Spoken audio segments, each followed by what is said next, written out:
Hello students. Current electricity के MCQ first question है इसका। आज मैं इस लेक्चर में 10 क्वेश्चन कराऊंगा, इस साइड से भी 10 क्वेश्चन, फिर नेक्स्ट लेक्चर में आगे के क्वेश्चंस कराऊंगा। तो फर्स्ट क्वेश्चन स्टार्ट करते हैं।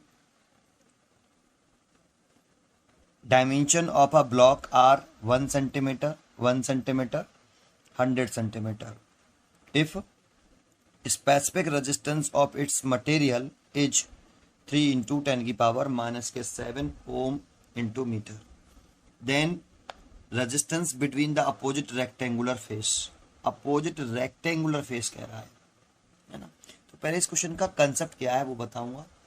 इस टाइप के क्वेश्चन जितने भी होंगे वो सब आप कर पाओगे। क्वेश्चन का कंसेप्ट पहले बताऊंगा फिर क्वेश्चन करूंगा, ठीक है। तो स्टार्ट करिए। पहला क्वेश्चन है आपका, कंसेप्ट ये है कि अगर कोई रेक्टेंगुलर आपका एक ब्लॉक दे रखा है, मान लो ये ब्लॉक गिवन है आपको,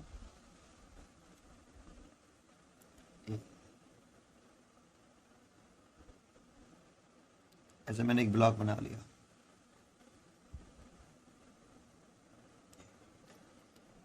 और लेट कर लिया कि इसकी ये वाली जो साइड है ये ए है, यहाँ से यहाँ तक की ये साइड है वो ए है, ये साइड इसकी बी है और ये साइड इसकी सी है।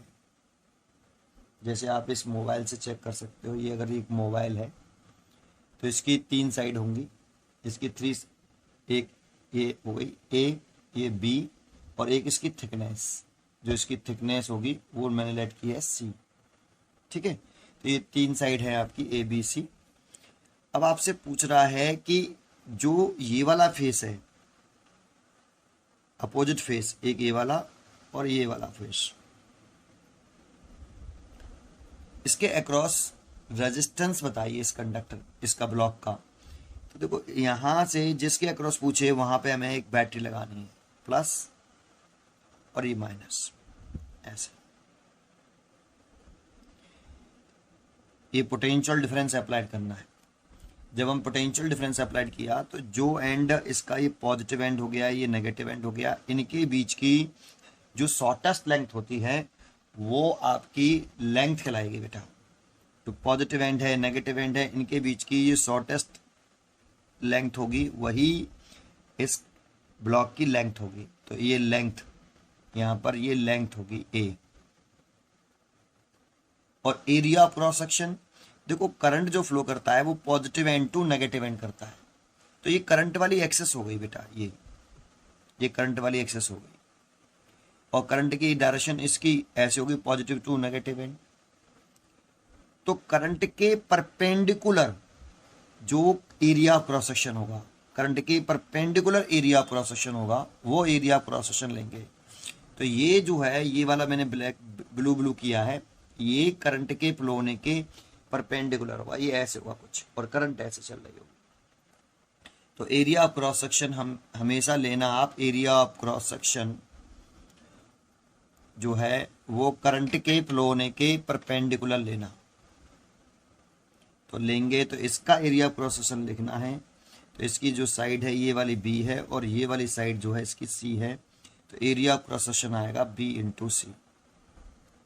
तो रेजिस्टेंस हो जाएगा, resistance is equal to rho length by area of cross section होता है।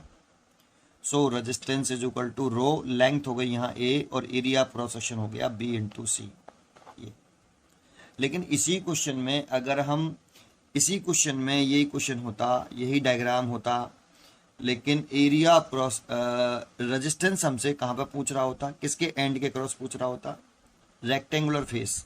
मान लो ये स्क्वायर फेस के क्रॉस निकाला, स्क्वायर फेस तो नहीं है, इस वाले फेस के क्रॉस निकाला। अब वो पूछ रहा है आपसे इस वाले फेस के क्रॉस, इस वाले फेस के क्रॉस रेजिस्टेंस पूछ रहा है, इस वाले और इस वाले फेस के क्रॉस आपसे रेजिस्टेंस कैलकुलेट करने की कह रहा है। तो आपको बैटरी यहां लगानी होगी, ये पॉजिटिव और ये नेगेटिव, ऐसे अपर फेस पर ऐसे लगानी होगी, ऐसे। देखो इसकी ये वाली जो साइड थी, ये वाली, या ये वाली कह दो, जो हाइट थी ये सी थी, और ये वाली जो है ब्रेथ थी वो बी, और इसकी ये वाली जो साइड थी ये ए। अब आप लेंथ कौन सी लेंगे इस वाले केस में, लेंथ कौन सी लेंगे? तो लेंथ हमेशा पॉजिटिव एंड ए रहा, नेगेटिव एंड ए रहा, तो यहाँ से आप एक इमेजिनरी लाइन लाइए, ये कंट के फ्लो होने की डायरेक्शन हो गई।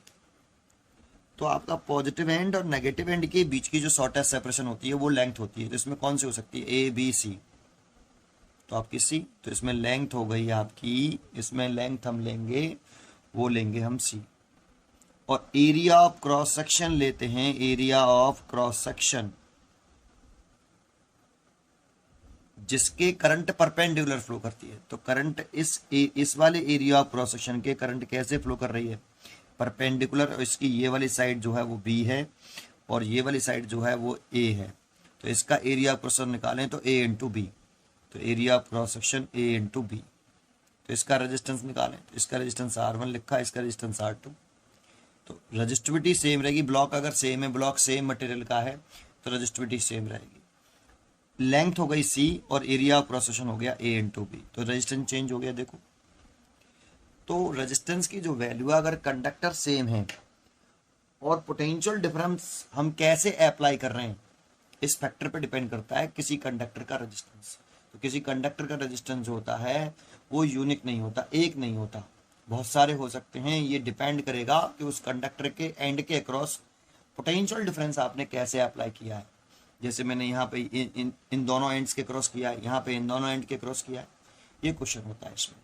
अब जैसे हमारा जो क्वेश्चन नंबर 1 था, अब आपको समझ में आ ही गया होगा, तो इस टाइप के क्वेश्चन आप इटसेल्फ कर सकते हो। इंपॉर्टेंट पॉइंट मैंने बताया आपको। अब देखो, dimension of block are 1 centimetre 1 centimetre 100 centimetre. If specific resistance of material इतने, then resistance between the opposite rectangular face कह रहा है, रेक्टेंगुलर फेस। तो देखो इसको मैं बना लेता हूँ यहाँ कि इसमें उसने इस तरह से डायग्राम बनाया,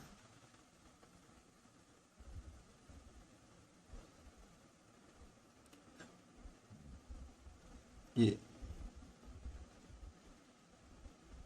और इसकी जो लेंथ दे रखी है, ये वाली साइड 1 सेंटीमीटर दे रखी है और ये वाली साइड भी 1 सेंटीमीटर, और ये वाली जो साइड दे रखी है इसने, ये 100 सेंटीमीटर दे रखी है, 100 सेंटीमीटर। ठीक है, ये साइड आपकी 100 सेंटीमीटर दी ये वाली, और ये वाली साइड 1 सेंटीमीटर, एक साइड ए। और पूछा कहाँ पर है? The resistance between the opposite rectangular face. तो अपोजिट रेक्टेंगुलर फेस मतलब इस वाले फेस के और इस वाले फेस के अक्रॉस पूछा है। तो आपको इस वाले फेस पर और इस वाले फेस पर एक बैटरी लगानी है, ये प्लस का हो गया, ये माइनस का हो गया। तो इसमें लेंथ आप कितनी लिखोगे? तो इसमें आप लेंथ लिखोगे ये वाली 1 centimetre plus two minus 1 centimetre. Area of cross section निकालोगे तो करंट आपकी ऐसे फ्लो करेगी, तो एरिया क्रॉस सेक्शन इसकी लेंथ और इसका, इन दोनों का मल्टीप्लाई कर लोगे तो एरिया क्रॉस सेक्शन आ जाएगा इसका। तो ये 100 सेंटीमीटर है और ये 1 सेंटीमीटर है, तो 100 सेंटीमीटर मल्टीप्लाइड बाई 1 सेंटीमीटर, सो ये 100 सेंटीमीटर स्क्वायर।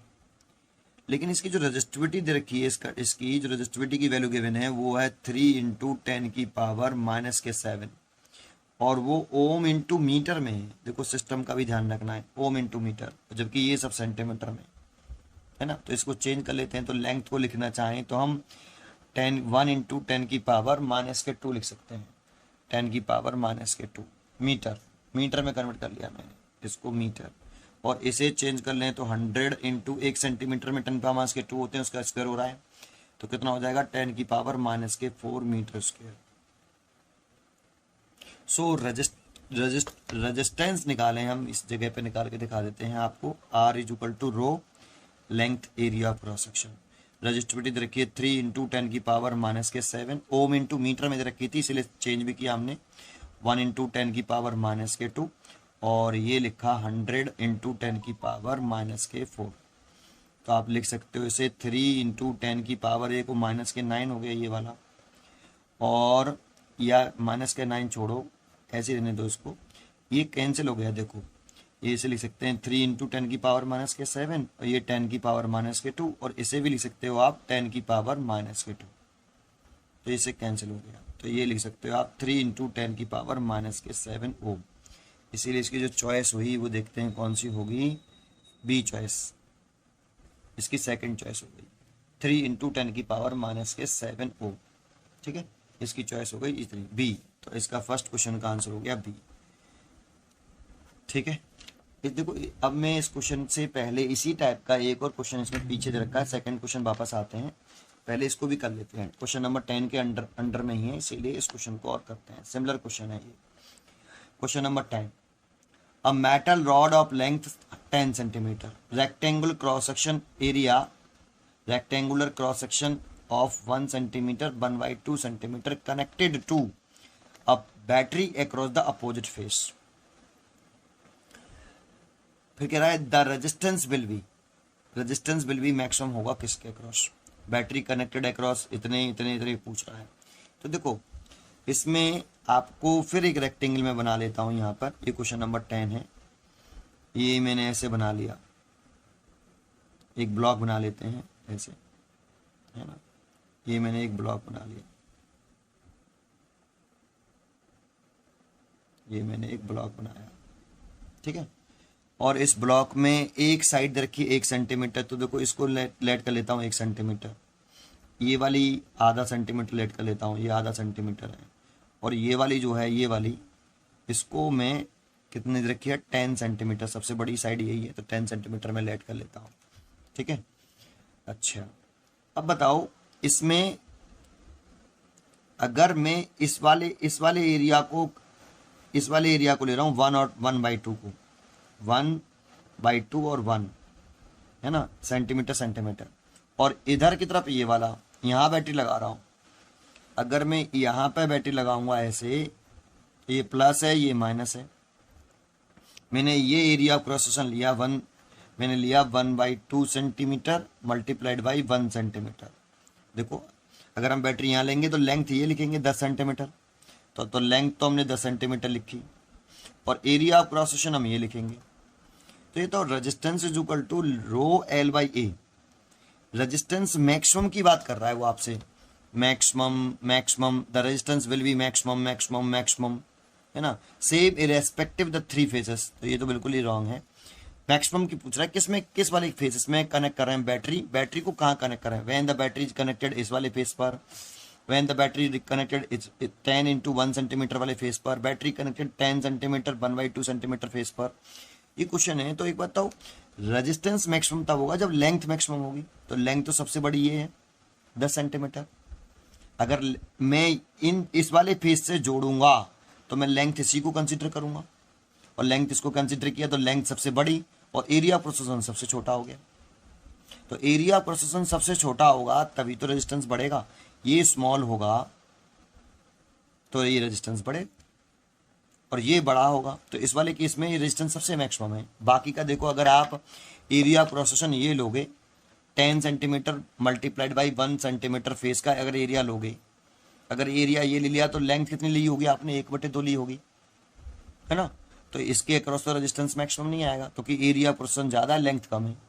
ऐसे ही यहाँ पर 10 सेंटीमीटर 1/2 सेंटीमीटर इस वाले फेस के क्रॉस बैटरी जोड़ोगे तो एरिया प्रोसेसन ये हो गया, लेंथ कितनी रही होगी फिर 1 सेंटीमीटर, तो वो भी रेजिस्टेंस मैक्सिमम नहीं देगी।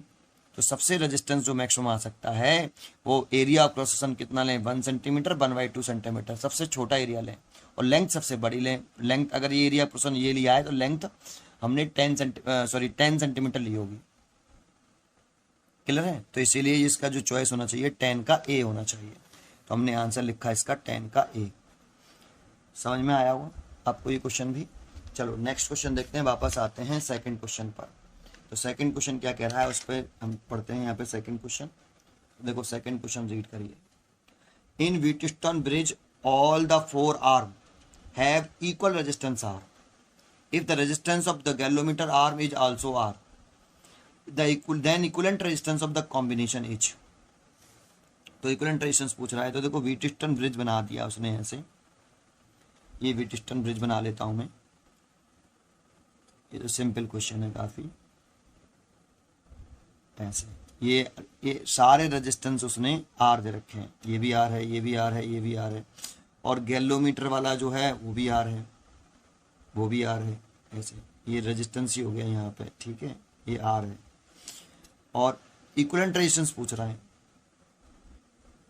इक्विवेलेंट रेजिस्टेंस पूछ रहा है, तो जो बैलेंस भी डिस्टेंस ब्रिज हो गया भाई, इसका रेशियो इसका रेशियो इक्वल है, बैलेंस है। इस वाली कंडीशन में जब चारों रेजिस्टेंस इक्वल होते हैं तो व्हीटस्टोन ब्रिज मोर सेंसिटिव होता है।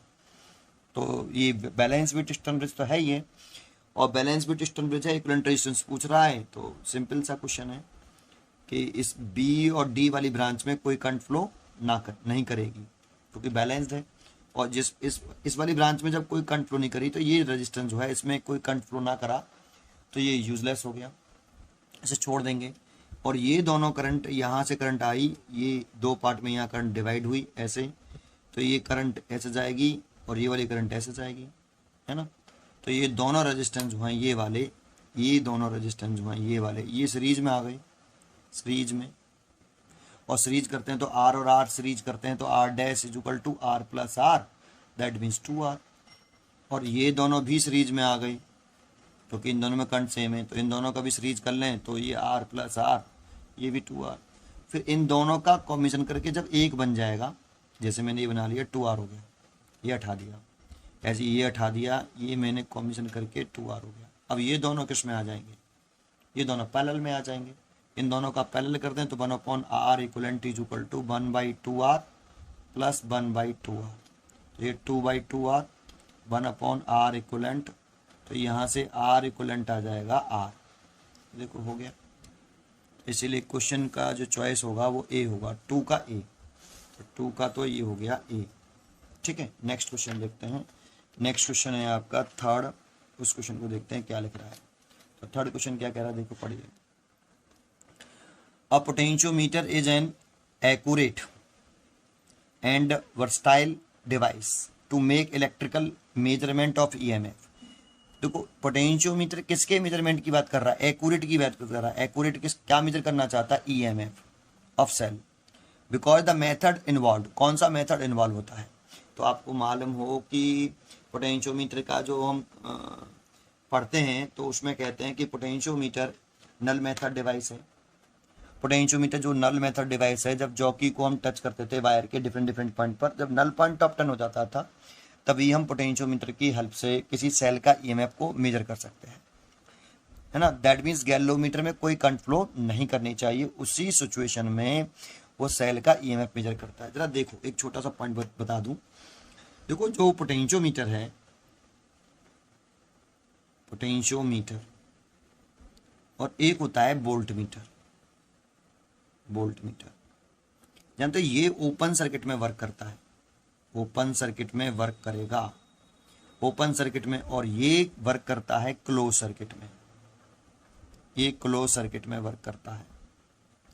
ओपन सर्किट मतलब जब सेल कोई करंट ड्रॉ ना करे, अगर कोई सेल है वो कोई करंट ड्रॉ नहीं कर रहा है, नल मेथड डिवाइस भी कह सकते हो, ओपन सर्किट में कम करता है, या नल मेथड डिवाइस है ये, नल मेथड डिवाइस होता है आपका कौन, पोटेंशियोमीटर। जब कोई सेल करंट ड्रॉ नहीं करता तो इस सेल के एंड के क्रॉस जो टर्मिनल पोटेंशियल डिफरेंस होगा, दैट मीन्स V, इंटेलिजेंस का R है, तो V इक्वल टू लिखते हैं हम E माइनस IR। अगर ये पोटेंशियोमीटर नल मेथड डिवाइस है तो इसमें I 0 होगा, करंट फ्लो नहीं करेगा, तो करंट 0 होगा तो V इक्वल टू E होगा। तो इस सेल का जो टर्मिनल पोटेंशियल डिफरेंस होगा उस सेल के EMF के इक्वल ही होगा। जबकि वोल्ट मीटर क्लोज सर्किट में काम करता है, दैट मीन्स जब सेल कुछ करंट ड्रॉ करे तब काम करता है, कोई करंट ड्रॉ करेगा तब काम करेगा। तो इसमें जब हम टर्मिनल पोटेंशियल डिफरेंस निकालते हैं तो V equal to E minus IR, यहाँ I 0 नहीं है, तो ये जो V मेजर करेगा, ये वोल्ट मीटर जो मेजर करेगा वो टर्मिनल पोटेंशियल डिफरेंस को मेजर करेगा। एक्चुअल में पोटेंशियोमीटर भी टर्मिनल पोटेंशियल डिफरेंस को ही मेजर करता है, किसी सेल के टर्मिनल पोटेंशियल डिफरेंस को ही मेजर करता है, बट ये नल मेथड डिवाइस है, ओपन सर्किट में काम करता है। जब सेल कोई करंट ड्रॉ नहीं करता है तब वर्क करता है, तो उस सिचुएशन में करंट 0 होती है, तो करंट 0 होने पर जो terminal potential difference of cell है वो सेल के ईएमएफ के इक्वल ही आ जाता है। जबकि वोल्ट मीटर क्लोज सर्किट में वर्क करता है तो इसमें I 0 नहीं होता और टर्मिनल पोटेंशियल डिफरेंस हमेशा कम रहता है, किससे, सेल के ईएमएफ से। तो हम मेजर करने के लिए किसको लगाया इसमें, पोटेंशियोमीटर को में हम क्या मेजर करना चाहते हैं, इसका टोटल वोल्टेज जो इसके ऊपर लिखा है, ईएमएफ मेजर करना चाहते हैं। तो इसने तो ईएमएफ मेजर कर लिया, लेकिन इसमें अगर हम इस सेल के ईएमएफ को मेजर करने के लिए लगाएं तो ये सेल का टर्मिनल वोल्टेज मेजर करके देगा, जो कि सेल की ईएमएफ से कम होगा। तो ये एक्चुअल रीडिंग नहीं देता, हमेशा एक्चुअल वोल्टेज से ये कम रीडिंग देता है। कितनी कम देता है, IR के बराबर। और ये एक्चुअल रीडिंग देता है, जितना भी टोटल वोल्टेज होगा उतना ही मेजर करके देगा, क्योंकि ये ओपन सर्किट में काम करता है। ठीक है, चलिए अब इसका आंसर देख लेते हैं क्या लग रहा है। वो पूछ रहा है कि एक्यूरेट कह रहा है, potentiometer is an accurate device make electrical measurement of EMF because the method involve potential gradient, a condition of no current flow through the galvanometer, a combination of cell and galvanometer resistance and cell. तो B choice सही है, condition of no current flow through the galvanometer. जब galvanometer में कोई current flow नहीं करती है तभी तो नल पॉइंट ऑफ टर्न होता है, उसी सिचुएशन में सेल कोई करंट ड्रॉ नहीं करता पोटेंशियोमीटर में। सो हम ये कह सकते हैं इसकी जो चॉइस है वो बी है, 3 का बी। तो 3 का बी चॉइस हो गई। ठीक है, अगला क्वेश्चन देखते हैं हम 4। क्वेश्चन नंबर 4 पे ध्यान दीजिए। क्वेश्चन नंबर 4 क्या कह रहा है, क्वेश्चन नंबर 4 कह रहा है consider a current carrying wire I in the shape of circle. एक करंट कैरिंग वायर है, वो किस शेप में है, सर्कल के शेप में, ऐसे ऐसे। एक करंट कैरिंग वायर है, वो सर्कल के शेप में, जैसे करंट ऐसे फ्लो कर रही है आपकी, मान लो मैंने लेट कर ली, एंटी क्लॉकवाइज करंट फ्लो कर रही है, ये सर्कल के शेप में है। Note that the current progress along the wire, the direction of J changes, मतलब डायरेक्शन ऑफ जे चेंजेज की कह रहा है। जे जो है उसकी डायरेक्शन क्या हो रही है, जे वेक्टर की चेंज हो रही है, मतलब जे ही चेंज हो रहा है, डायरेक्शन चेंज हो रही है तो जे चेंज हो रहा है। In exact manner while the current I remains unaffected, the agent that essentially responsible for it is source of EMF, electric field produced by charge accumulated on the surface of wire, the charge just behind a given segment of the wire which push them just the right way of the repulsion and the charged ahead। ये लिखा हुआ है। तो देखो इसमें हम जानते हैं कि देखो, एक तो हम ये जानते हैं कि जो करंट डेंसिटी होती है जे, करंट डेंसिटी जो जे है वो current divided by normal area लिखते हैं, normal area, current flowing through the normal, current flowing पर unit normal area is called current density. लेकिन इसका एक फॉर्मूला हम जानते हैं ओम्स लॉ से, वेक्टर फॉर्म से, J vector is equal to sigma E vector. ये हम जानते हैं। ये तो जे की वैल्यू चेंज हो सकती है, तो उसका चेंज होने का जो कॉज हो सकता है वो केवल इलेक्ट्रिक फील्ड के चेंज होने की वजह से ही हो सकती है। अगर इलेक्ट्रिक फील्ड चेंज होगा तो जे चेंज होगा। That means current density electric field पर डिपेंड करती है, करंट डेंसिटी इलेक्ट्रिक फील्ड पर डिपेंड करती है। तो आप कह सकते हो यहाँ पर source of EMF word use किया इसने, एक आंसर। दूसरा कहा, क्वेश्चन क्या पूछ रहा है, द डायरेक्शन ऑफ जे मतलब current density change in exact manner, और इलेक्ट्रिक करंट जो है remains unaffected, the agent this essentially responsible for it. कौन रेस्पॉन्सिबल है इसके लिए, जे के चेंज होने के लिए? तो जे के चेंज होने के लिए रेस्पॉन्सिबल केवल इलेक्ट्रिक फील्ड हो सकता है ना, तो डिपेंड करता है। तो यहाँ पर देखो एरिया ऑफ क्रॉस सेक्शन तो चेंज हो ही नहीं रहा है, एरिया की डायरेक्शन चेंज हो सकती है हर जगह पर एरिया क्रॉस सेक्शन की। तो हम ये कह सकते हैं यहाँ पर कि source of EMF wrong choice है। The electric field produced by charges accumulated on the surface of wire. यहीं देखो इलेक्ट्रिक फील्ड की बात इसी में कर रहा है। The charges just behind the given segment of wire which push them just in the right way by repulsion charge ahead. तो इलेक्ट्रिक फील्ड की जो बात हो रही है वो इसमें हो रही है, electric field produced by charges accumulated on the surface of wire. तो यही आंसर हो सकता है बी। तो इसका जो बेस्ट आंसर हो सकता है वो फोर्थ का बी ही हो सकता है इस वाले कंसेप्ट से। ठीक है, ये क्वेश्चन नंबर 4 हो गया। अगला क्वेश्चन देखते हैं 5।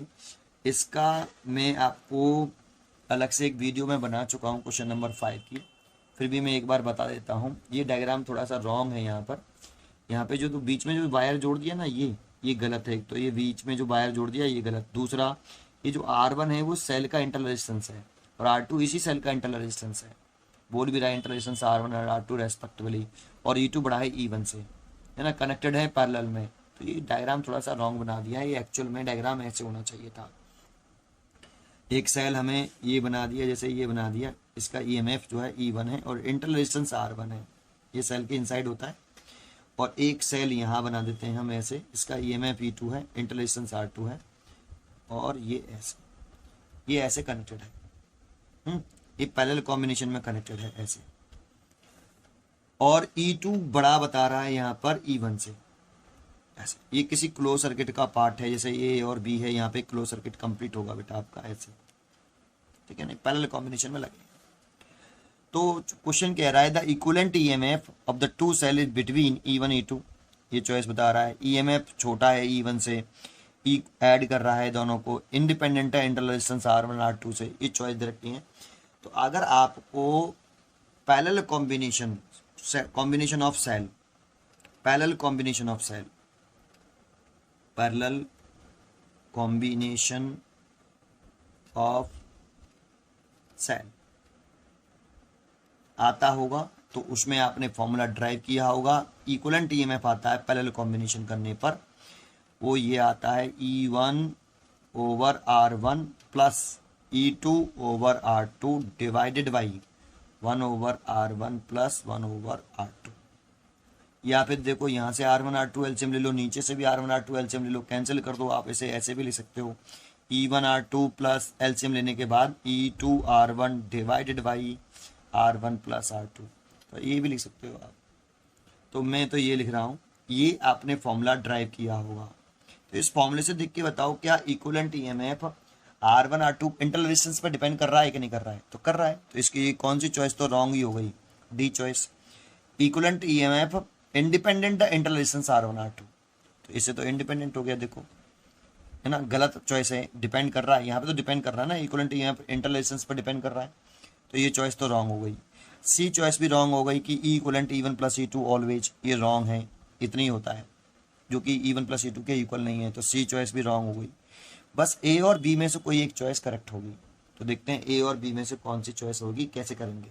तो मैं आपको प्रोसेस बता देता हूँ, इस फॉर्मूले को आप मैं दोबारा से यहाँ लिख लेता हूँ, E equivalent is equal to, इसे लिख लेते हैं E1 R2 plus E2 R1 divided by R1 plus R2। आप इसका इसमें मल्टीप्लाई कर लीजिए, E equivalent R1 plus R2 is equal to E1 R2 plus E2 R1। देखो मैंने ये सब क्यों कर रहा हूँ, मैंने क्या सोचा है इस क्वेश्चन को करने के लिए, कि क्वेश्चन में जो जानकारी दे रखी है वो ये है कि E2 is greater than E1। तो मैं क्या चाहता हूँ जानते हो, E2 upon E1 is greater than 1, ये जानकारी हमें गिवन है क्वेश्चन में। तो मैं ये निकालना चाहता हूँ E2 बाई E1 का रेशो, और इस जगह पर उसकी वैल्यू पुट करना चाहता हूँ इस वाले फॉर्मूले से। इस वाले फॉर्मूले से मैं E2 बाई E1 का रेशो निकालना चाहता हूँ और यहाँ पुट करना चाहता हूँ, क्योंकि ये जानकारी गिवन है। तो मैं यहाँ से क्या निकालने की कोशिश करूँगा, E2 बाई E1 कैसे निकालूंगा जरा देखें। तो E इक्वलेंट R1 प्लस ये R2 है, और इसमें से अगर मैं E2 बाई E1 निकालना चाहता हूँ तो E1 में कॉमन ले लेता हूँ, इसमें से E1 कॉमन ले लो, तो कॉमन ले लेंगे तो ये कितना हो जाएगा R2, और ये कितना हो जाएगा E2 R1 divided by E1। देखो आप E1 का मल्टीप्लाई करिए, ऊपर वाला रिजल्ट आ जाएगा दोबारा से। अच्छा, अब ऐसा करने से क्या हुआ, इसको मैं इसके नीचे ले आता हूँ, E equivalent R1 plus R2 divided by E1 is equal to हो गया R2 plus E2 R1 divided by E1, ऐसे हो गया। अब R2 को इधर ले आते हैं, तो R2 को जब हम इधर ले आएंगे तो देखो यहाँ माइनस आ जाएगा ये, और यहाँ इज इक्वल टू का साइन आ जाएगा, यहाँ इज इक्वल टू का साइन आ गया, एक लाइन बचा ली मैंने, है ना। अब R1 को भी इसके नीचे ले आते हैं, R1 को इसके नीचे ले आते हैं, तो या तो आप इसे R1 को डिवाइड में ले आओ, देखो ये R1 है ना, ये वाला R1, E2 अपॉन E1 निकाल लो यहाँ से, तो E2 अपॉन E1 निकालेंगे तो E equivalent R1 plus R2 divided by E1, और इसके साथ आ जाएगा R1 minus R2 divided by R1। इस R1 को मैं नीचे ले आया भाई, इस साइड में ले आया। इफ़ अब हमें गिवन है कि E2 is greater than E1, ये गिवन है, इफ नहीं गिवन है हमें, है। तो ये E2 बाई E1 में यहाँ से भी निकालूँ तो इसके नीचे एक, इसको इसके नीचे ले, बोथ साइड में E1 का डिवाइड कर दे तो ये आ जाएगा। तो इसकी वैल्यू, ये वाली वैल्यू मैं यहाँ पे पुट कर दूँ, यहाँ तो ये वाली वैल्यू यहाँ पुट कर देता हूँ। तो पुट कर दूँ तो E equivalent R1 plus R2 divided by E1 R1 minus R2 over R1 greater than 1, और इस वाले फैक्टर को मैं इस साइड में ले आऊँ तो E equivalent R1 plus R2 divided by E1 R1 ये जो greater than 1 plus R2 over R1, मैं ये लिख पाऊंगा। और इसमें से अब मैं R1 एलसीएम ले लूँ तो इसको तो ऐसे रहने दूँ, R1 plus R2 divided by E1 R1, यहाँ से मैं R1 एलसीएम लूँगा तो R1 प्लस R2, ये देखो ऐसे लिख सकता हूँ, इससे ये कट गया और इससे ये कट गया।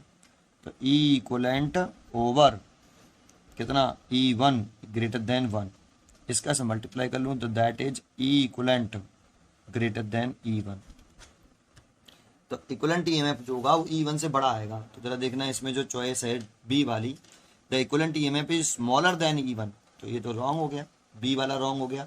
E इक्वलेंट तो किससे भी बड़ा आ रहा है, E1 से बड़ा आ रहा है, तो फिर चॉइस जो है E इक्वलेंट E1 से छोटा है, E इक्वलेंट बड़ा है E1 से, तो ये ए चॉइस हो गई, 5 का ए, 5 का आपका जो 5वां क्वेश्चन है उसका ए आंसर करेक्ट हो गया। ठीक है, नेक्स्ट क्वेश्चन देखते हैं। नेक्स्ट क्वेश्चन है आपका 6, क्वेश्चन नंबर 6 देखिए, क्वेश्चन नंबर 6 क्या कहता है। तो क्वेश्चन नंबर 6 रीड करिए आप। क्वेश्चन 6 में कह रहा है the drift velocity of free electron in conducting wire carrying a current I is V. तो एक कंडक्टिंग वायर है ये, और उसमें इलेक्ट्रॉन अगर बैटरी लगा लें हम यहाँ, तो इलेक्ट्रॉन ड्रिफ्ट करता है नेगेटिव एंड से पॉजिटिव एंड की तरफ। ये नेगेटिव एंड है तो ये इलेक्ट्रॉन है, ये ड्रिफ्ट कर रहा है इधर की तरफ, कितनी वेलोसिटी से कर रहा है, ड्रिफ्ट वेलोसिटी इधर की यहाँ पर v, और करंट ऐसे फ्लो करती है, तो कितनी करंट फ्लो कर रही है इसमें I, ये है ना। क्वेश्चन में कह रहा है the drift velocity of free electron in conducting wire carrying a current I is v, current I है और v है ड्रिफ्ट वेलोसिटी। ठीक है, तो इसमें करंट का फॉर्मूला आपको ड्रिफ्ट वेलोसिटी में रिलेशन होता है I बराबर NEAVD, ये फॉर्मूला होता है। ठीक है, चलिए आगे क्या कह रहा है, in if in a wire is same metal, जानते हो ये जो वर्ड यूज किया कि if in wire a wire of the same metal, ये जो वर्ड यूज किया है इसका मतलब समझते हो, सेम मेटल, सेम मेटल का है, दैट मीन्स एन, ये जो दिख रहा है एन आपको, ये वाला एन, इसका नेम क्या होता है जानते हो, number of free electron per unit volume होता है, पर यूनिट वॉल्यूम, मतलब 1 मीटर की वॉल्यूम में total number of electrons, 1 meter की वॉल्यूम में, होल वॉल्यूम में नहीं, 1 मीटर की वॉल्यूम में कितने इलेक्ट्रॉन है, एन। ये जो एन है ये मेटल की ही प्रॉपर्टी है, जब मेटल सेम होगा तो ये कांस्टेंट रहेगा, चेंज नहीं होगा एक। और ये जो यहाँ ये वाला दिख रहा है आपको, ये ई, ये इलेक्ट्रॉनिक चार्ज है, एक इलेक्ट्रॉन पर कितना चार्ज है, तो ये भी कांस्टेंट रहेगा, ई एक कांस्टेंट टर्म हो गया, ये भी कांस्टेंट है, ये तो परमानेंट कांस्टेंट होता है बेटा, कोई सा भी मेटल चेंज हो जाता तब भी ई कांस्टेंट होता है electronic charge. But the double of the radius, और करंट 2I कर दी, रेडियस डबल कर देती है, कर रहा है, तो देखो जो एरिया ऑफ क्रॉस सेक्शन है, व्हाट द नेम ऑफ, यहाँ ए क्या है, सॉरी यहाँ ए क्या है, ए जगह पर एरिया ऑफ क्रॉस सेक्शन है। अगर ए एरिया ऑफ क्रॉस सेक्शन है तो आप यहाँ पे फर्स्ट केस में, ये केस नंबर फर्स्ट ही लिख लेते हैं, इसकी रेडियस अगर आर मान लें यहाँ पे ये आर, तो एरिया ऑफ क्रॉस सेक्शन जो आएगा वो πr² होगा। सो यहाँ पे करंट आई दे रखी है NE, ए की जगह पे लिख सकते हो आप πr², और ड्रिफ्ट वेलोसिटी जो VD दे रखी है आपको, VD वो क्वेश्चन में V गिवन है, इस वाले केस में, फर्स्ट वाले केस में V, लेकिन सेकंड केस में वो क्या कर रहा है कि मेटल सेम रख रहा है, तो N सेम रहेगा। करंट को 2I कर दिया है, तो करंट को उसने क्या कर दिया, 2I कर दिया है, देखो करंट को 2I और रेडियस को डबल कर दिया। ड्रिफ्ट वेलोसिटी पर क्या पूरा पड़ेगा वो पूछ रहा है, तो आप क्या करिए, करंट की जगह पे तो 2I कर दीजिए। क्वेश्चन में सेकंड केस है, केस सेकंड। एन चेंज नहीं होगा तो मेटल सेम है ना, मेटल सेम है सो एन चेंज नहीं होगा, ई भी चेंज नहीं होगा, पाई तो कांस्टेंट है, आर की जगह पे 2r करने की कह रहा है, रेडियस को डबल करने की कह रहा है, but double the radius, current भी 2i कर दी है। ड्रिफ्ट वेलोसिटी पर क्या इफेक्ट पड़ेगा पूछ रहा है, तो नई ड्रिफ्ट वेलोसिटी पूछ रहा है वी डी डैश। तो देखो इस आई की जो वैल्यू है यहाँ, ए वाली आई की वैल्यू पुट करते हैं, ये वाली यहाँ तो पुट कर देते हैं, तो 2 into N E pi R square V is equal to N E pi, और इसको होल स्क्वायर खोलें तो पाई 4 आर स्क्र और drift velocity V D dash. Solve कर लें तो देखो एन ई पाई तो कट गया और आर स्क्वायर भी कैंसिल हो गया, इधर बचा 2v और इधर बचा 4vd डैश, तो vd डैश जो आ गया वो आ गया v/2, तो नई ड्रिफ्ट वेलोसिटी हो गई v/2, तो इसका सेकंड चॉइस हो गई, तो ये 6 का बी हो गया भाई। 6 का कौन सा हो गया, 6 का बी, 6 का बी इज राइट आंसर। ठीक है, समझ में आया आपको ये क्वेश्चन। अगला क्वेश्चन देखते हैं आपका 7। तो क्वेश्चन नंबर 7 देखिए, a resistance R is to be measured using a meter bridge, student chooses the standard resistance S is to be 100 ohm, he find the null point at L1 2.9 centimeter, he is told the attempt to improve the accuracy, which of the following is a useful way, he should the measure L1 is more accurate, he should change S to 1000 and repeat the experiment, he should change his S to 3 ohm and repeat the experiment, he should give up hope of a more accurate measurement with a meter bridge। बहुत ही अच्छा question है, कैसे करेंगे इसको जरा समझते हैं। देखो मीटर ब्रिज का क्वेश्चन है, तो पहले मैं इसको करने के लिए इसका डायग्राम बनाता हूँ। ये एक कॉपर की स्ट्रिप लगाते हैं, इसमें एक राइट हैंड साइड में भी होती है, राइट एंगल से बेंड है ये कॉपर की स्ट्रिप्स, बीच में एक गैप होता है ऐसे, यहाँ ये 1 मीटर लंबा वायर लगाते हैं हम ऐसे, यूनिफॉर्म एरिया प्रोसेशन का होता है, और यहाँ एक रेजिस्टेंस आर लगाते हैं हम, ये रेजिस्टेंस आर है, और यहाँ एक रेजिस्टेंस एस लगाते हैं ऐसे, और उस एस की वैल्यू इस क्वेश्चन में दे रखी है 100 ओम, है ना, एस इज इक्वल टू 100 ओम। फिर एक गैलोमीटर लगाते हैं और इसको जॉकी होती है, इसमें जॉकी को टच कर करके, इस वायर पर टच कर करके नल पॉइंट ऑप्टेन करते हैं, दैट मीन्स आई जी कितना कर लेते हैं 0 ऐसे, और यहाँ एक सेल लगा होता है ऐसे, ये पुटें, ये आपका वायर होता है मीटर ब्रिज का। देखो लेट के लिया कि यहाँ पर टच करने से जॉकी को गैलोमीटर में नल पॉइंट ऑफ टर्न हो गया, और ये बैलेंसिंग लेंथ उसने दे रखी है क्वेश्चन में, एल 2.9 सेंटीमीटर पर बैलेंस हो रहा है, और ये पूरी लेंथ कितनी होती है आपकी, ये 100 सेंटीमीटर लेंथ है। अगर ये 100 है तो ये वाली लेंथ कितनी होगी, 100 माइनस एल सेंटीमीटर, और एल 2.9 सेंटीमीटर के बिना। ठीक है, अब इसमें अगर हम इस आर को कैलकुलेट करना चाहें कि आर की वैल्यू कितनी होगी, तो कैसे कैलकुलेट करते हैं, ये किस प्रिंसिपल पे वर्क करता है, सबसे इंपॉर्टेंट पॉइंट है इसका। तो ये जो मीटर ब्रिज है, जो मीटर ब्रिज होता है, ये वर्क करता है principle of wheat stone bridge, यहीं से इसका आंसर आएगा, कंसेप्ट यहीं से है बेटा, कि meter bridge Wheatstone bridge के प्रिंसिपल पर बेस्ड होता है, यही सबसे इंपॉर्टेंट पॉइंट है यहाँ पे। ठीक है, तो जरा समझते हैं कैसे। अब ये व्हीट स्टोन ब्रिज के प्रिंसिपल बेस्ड है, तो इसमें देखो व्हीट स्टोन ब्रिज के, इसमें व्हीट स्टोन ब्रिज दिखाई दे रहा है कि नहीं, तो एक रेजिस्टेंस तो ये हो गया आर, दूसरा ये एस, ए जे वाला जो वायर है ना, ये ए जे, इसका रेजिस्टेंस मैं लेट कर लेता हूँ पी ओ, और जो बीजे वाला वायर है ये बीजे, इसका रेजिस्टेंस मैं लेट कर लेता हूँ क्यू ओ, और देखो ये गैलोमीटर हो गया, नल पॉइंट ऑफ टर्न कर लिया।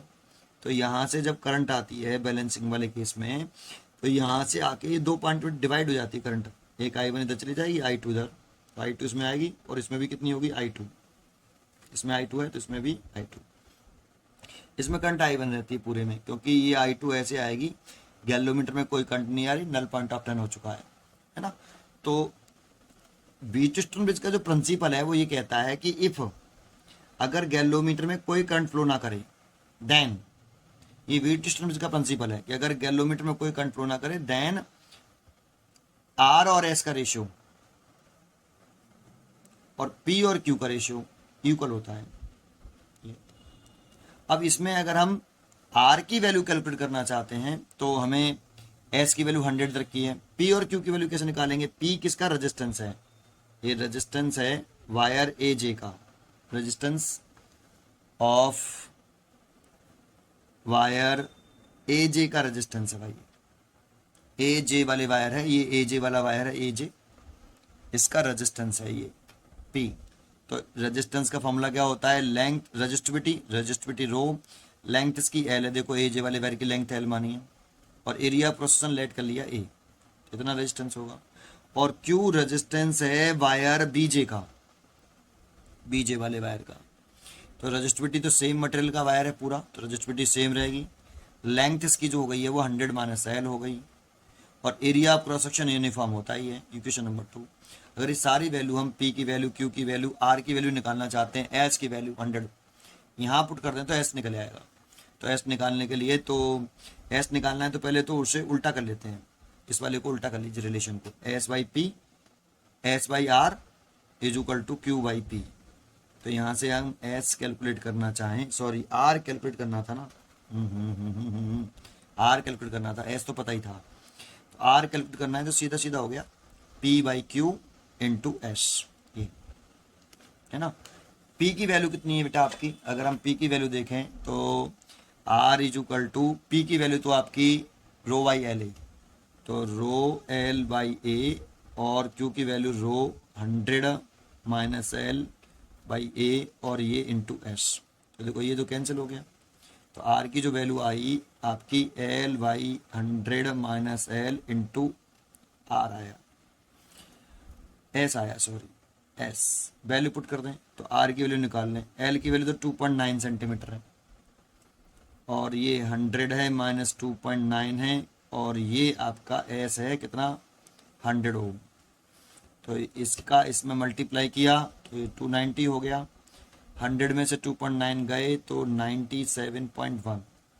अब इसका हमें डिवाइड करना पड़ेगा, तो इसका हम डिवाइड कर लें तो 290 डिवाइडेड बाई 97.1, तो ये आ रहा है 97.1, ये 2.98 के आसपास आ रहा है, तो हम इसे अप्रोक्सीमेट लिख सकते हैं 3 ओम।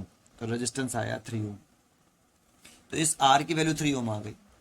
अब क्वेश्चन में ये क्या था कि he is told to attempt to improve the accuracy, accuracy को इम्प्रूव करना चाहता है। Which of the following is useful वे?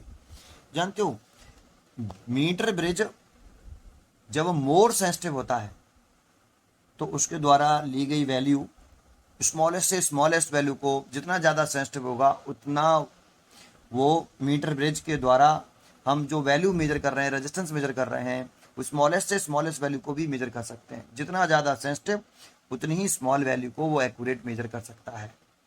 तो एक्यूरेसी बढ़ाने के लिए मीटर ब्रिज कब सेंसिटिव होता है सबसे ज़्यादा?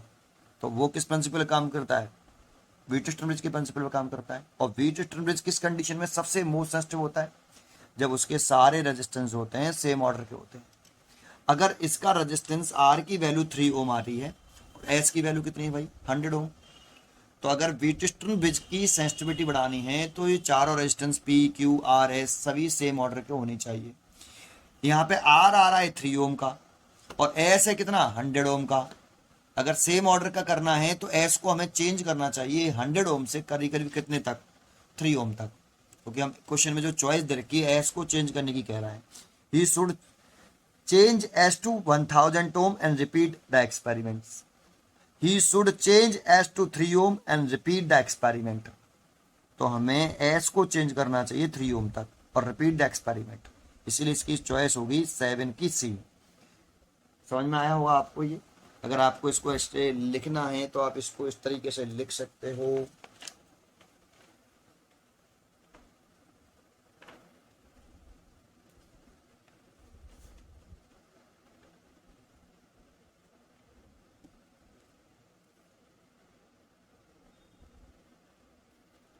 ये लिखना है आपको, तो ये लिख सकते हो आप इसमें, the metre bridge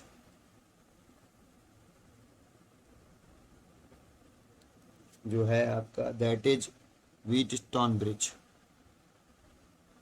Wheatstone bridge is most sensitive, is most sensitive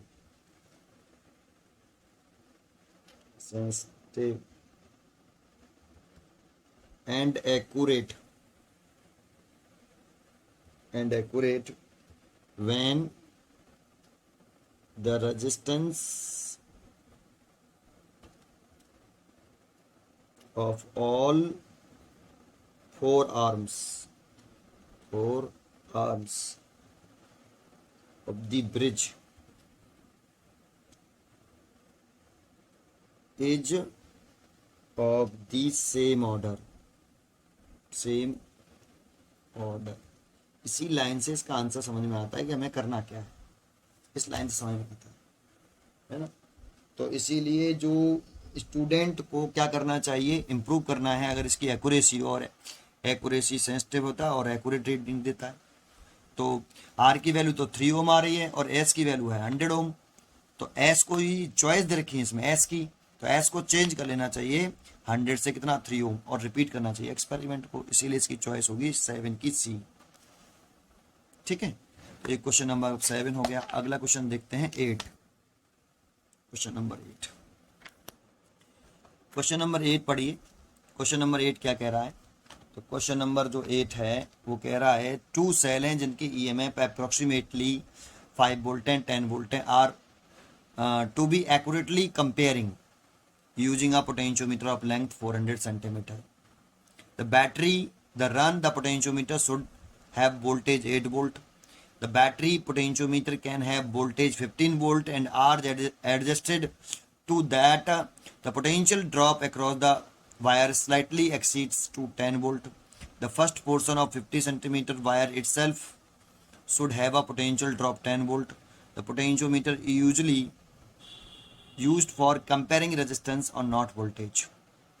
ठीक है, तो जरा क्वेश्चन में जरा मैं बताता हूँ आपको क्वेश्चन में कंसेप्ट क्या है। देखो पहले पोटेंशियोमीटर बनाते हैं हम, तो ये जो बैटरी बनाते हैं यहाँ पे, ये बैटरी बनाते हैं और हमें यहाँ पर एक रेजिस्टेंस भी लगा देते हैं हम, ये रेजिस्टेंस लगाते हैं। इस रेजिस्टेंस का एडवांटेज ये होता है कि अगर हम ये रेजिस्टेंस लगाते हैं और इसकी वैल्यू बढ़ाते हैं, तो ये रेजिस्टेंस बढ़ाने से सर्किट में, प्राइमरी सर्किट में करंट फ्लो कम करता है, और करंट कम रिड्यूस हो जाता है तो सेंसिटिविटी बढ़ जाती है व्हीटस्टोन ब्रिज की। तो ये रेजिस्टेंस इसे लगाते हैं यहाँ पे, जिससे व्हीटस्टोन ब्रिज, व्हीटस्टोन ब्रिज कह रहा हूँ, पोटेंशियोमीटर की सेंसिटिविटी इंक्रीज हो जाए। ये पोटेंशियोमीटर है, इस रेजिस्टेंस को लगाने से प्राइमरी सर्किट में फ्लो करने वाली करंट, अगर इस रेजिस्टेंस को बढ़ाएंगे तो करंट घटेगी, और करंट के घटने से सेंसिटिविटी बढ़ती है, पोटेंशियल ग्रेडियंट डिक्रीज होता है, और पोटेंशियल ग्रेडियंट डिक्रीज होगा तो सेंसिटिविटी इंक्रीज होती है। इस रेजिस्टेंस का अगर यूज पूछता है तो हम ये लिख सकते हैं, ये आपका पोटेंशियोमीटर वायर होता है, ये पोटेंशियोमीटर वायर, ये इस पोटेंशियोमीटर वायर का रेजिस्टेंस हम लेट कर लेते हैं एक RAB, ये लेट कर लिया, इसकी एक लेंथ भी होगी कैपिटल L। अब यहाँ पर हमें दो सेलों के ईएमएफ की कंपेयरिंग करनी है। जैसे एक सेल लगा ली हमने E1, कितने सेल का है, 5 वोल्ट का, यहाँ एक की लगा ली ये, और दूसरा सेल लगा लिया मैंने, कंपेयरिंग करने हैं तो इसीलिए ये E2, और ये है आपका 10 वोल्ट का, यहाँ पर भी एक की लगा ली ऐसे, ये की K1 है और ये की K2 है, और ये गैल्वेनोमीटर लगा लिया। ये अगर हमें सेल E1 के बारे में बात कर रहे हैं तो एक कंपेयरिंग कैसे करते हैं, पहले हम सेल E1 को ले लेते हैं, दैट मीन्स K1 को क्लोज रखते हैं और K2 को ओपन रखते हैं, ऐसे है ना। तो जब K2 ओपन रखा है ना, तो इसका कनेक्शन होना ना होने के बराबर, मतलब ये है नहीं है, यहाँ पे कनेक्टेड नहीं है। अगर K2 ओपन है दैट मीन्स ये कनेक्टेड नहीं है, केवल सेल E1 कनेक्टेड है, अगर K1 की क्लोज है तो, है ना, केवल E1 सेल कनेक्टेड है, E2 सेल कनेक्टेड नहीं है अगर K2 ओपन है तो मैं अभी मान के चल रहा हूँ कि केवल सेल E1 कनेक्टेड है। ठीक है, अब ये बताओ बैलेंसिंग पॉइंट ऑब्टेन होने की कंडीशन क्या होती है। जानते हो जो यहाँ पर बैटरी लगाते हैं, इस बैटरी का जो पोटेंशियल डिफरेंस होता है, या बैटरी का इंपॉर्टेंट नहीं होता, बैटरी का नहीं होता, इंपॉर्टेंट होता है कि यहाँ पे बैटरी ऐसे लगाओ कि ए और बी के वायर के अक्रॉस जो पोटेंशियल डिफरेंस हो वो इस सेल के ईएमएफ से ज्यादा हो। ए और बी का अक्रॉस जो पोटेंशियल डिफरेंस है वो ग्रेटर होना चाहिए सेल के ईएमएफ से, है ना। ए और बी के अक्रॉस जो पोटेंशियल डिफरेंस है वो सेल के ईएमएफ से जब ग्रेटर होता है ना, तभी जॉकी को किसी ना किसी पॉइंट पे जब टच करेंगे तो नल पॉइंट ऑफ टर्न हो जाएगा।